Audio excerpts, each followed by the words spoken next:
So let's talk about One Punch Man Season 3 Part 2 that is announced for 2027, which is next year. This was announced last month. Sorry, I forgot to talk about it, but better late than never because, we have like a year anyway. I guess depending on how pessimistic you want to be about this could be good news or it could be bad news. I mean, I think it's more good than bad because we're getting more anime regardless of the quality of it. So One Punch Man Season 3 obviously has become infamous for its poor quality, which makes this announcement really interesting because you'd think that it would have done so poorly that there would be no part 2 to season 3, but not only is there going to be one, but it's going to be next year, which is the fastest turnaround for the One Punch Man anime ever. So this makes me think a few things. First of all, it was pretty popular. I mean, yeah, it had a horrible reception, but I think that's because there was just so many people watching it to just see how bad it was. As far as I could find, there are no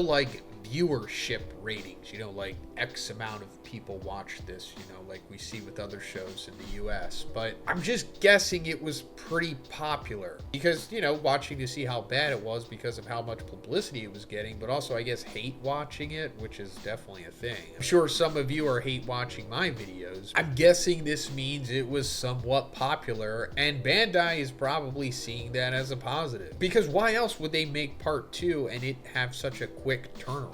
Aside from that, I guess there's also a possibility that they saw all of the negative reception and they want to do a better job. I know that is outlandish, and I genuinely don't think that is the case, but I just want to put it out there that it is a possibility. I wouldn't bet money on it that they're thinking like, oh man, we did a bad job, or we allowed a bad job to happen, I should say. So they want to do a better job. They want to allocate more budget to it and give them more time to make a better cohesive season with better animation and better directing. Man, I hope that's the case, but probably not. These big companies don't really ever care about stuff like that, especially the Japanese ones. They usually double down on criticism if they even pay attention to it in the first place. So I don't really have high hopes for it because why would you? You're probably just going to be more of the same. Because why wouldn't it be? They're probably going to allocate the same budget and same time and schedule to it, and we're just going to get more of what we saw in Season 3 Part 1.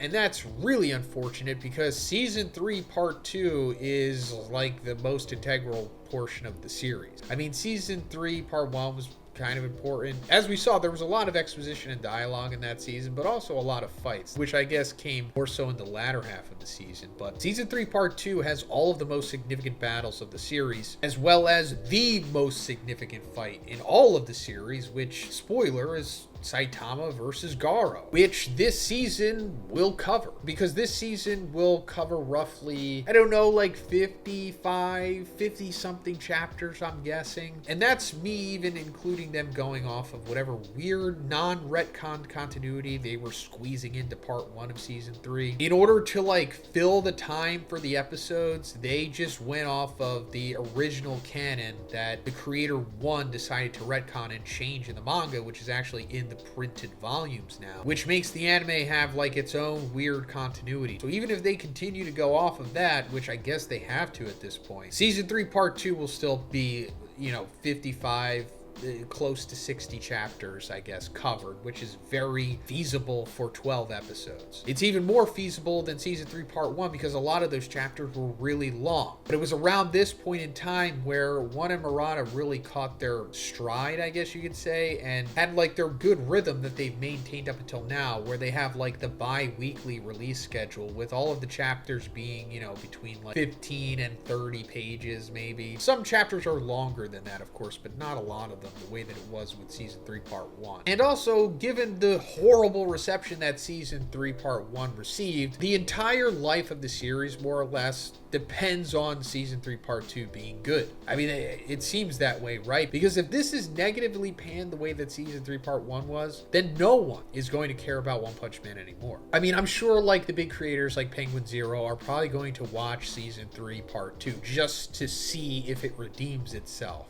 But if it doesn't, and the big mouthpieces like him pan it, then it's over. even for the manga probably. And speaking of that, I wanted to touch on a very important tweet that I had found last month from an animator who worked on many popular anime series. This is from Ava Koyani. They said that if they were to hire me on One Punch Man Season 3, my cuts would not magically have saved the show. It just would have looked better than it already is, because there is a core problem. The schedule is very bad. Most of the people I see who worked on that season are not bad animators, they are just forced to struggle against very tight deadlines. If you get some genius artist like Da Vinci and ask him to draw the Mona Lisa in 15 minutes, he surprisingly won't be able to draw the Mona Lisa. This problem touches on One Punch Man Season 3 from the very beginning. They found only the person who agreed to do it in a tight deadline. Trailer director was another person. They have not started production back then. The director leaves, and then they start to search for a new director. If he wouldn't have agreed, there would be no Season 3 of One Punch Man at all. Anime is not really a source of money. It usually is made to sell manga, and in One Punch Man's case, the manga is extremely popular, so they do not really bother doing anime. That's why you have such long breaks between seasons. Season 1 was insanely good, but it was driven by passion and they had very similar resources, though they had a bit more time. Technically, the production committee could make One Punch Man Season 3 gathering the talent by just buying them for huge money, but it is a huge loss and big companies do not usually operate like that. Streaming gives very low profit. Most of the money comes from the screenings in cinema, as people do not buy Blu-rays anymore. So that's why you see so many premieres of TV shows in movie theaters. Unfortunately, that is just the reality, and it's very unlikely to make something good even if I join. I would assume Mr. Nagai could have done amazing things if he was working on the show right from the end of Season 2, but it seems that he started working on One Punch Man Season 3 in 2025. You often see ambitious scenes that are done poorly because there is some talent involved in the show. It is a very difficult job to make all of those in a short time, but it would have been impossible without the organized system to make even anything in tight schedule. So like I said, that's really interesting, right? Apparently anime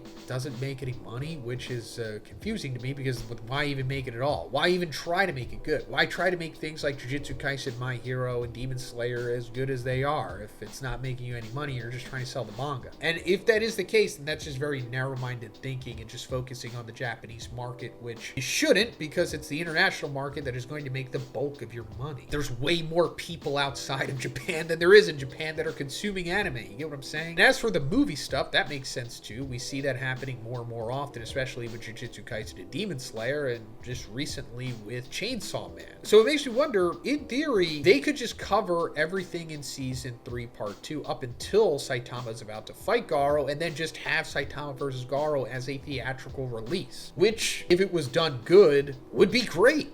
Right? But that's probably not going to happen. But I ultimately have issues with this statement, because it's like, how is streaming making no money? What's even the point of doing it in the first place if it's making you nothing and everything just depends on manga? Which I don't agree with that. Anime is way more popular than manga, and it always will be. Just put ads on it. That's how anything makes money. With the streaming and the shows airing, there's ad space on them. Also, the network buying them, or the streaming services buying them, and the licensing and all that stuff. If this was the case, then like I said, why even bother trying to make a good job out of anything? Why are those lesser known series that maybe tens of thousands of people watch ultimately get such high production value and look so great when they're nowhere near as popular as One Punch Man? It's because they don't have mangas? And if they don't, then what's the point of even making them in the first place if you're not going to be able to sell a manga attached to it? You know what I mean? Anyway, that's my rant for One Punch Man Season 3 Part 2, which is coming out next year. As more information about this comes out, I will make follow-up videos to it. But let me know what you think about this in the comments. If you liked it, please give it a like. Please subscribe if you haven't already. I'll see you in the next one.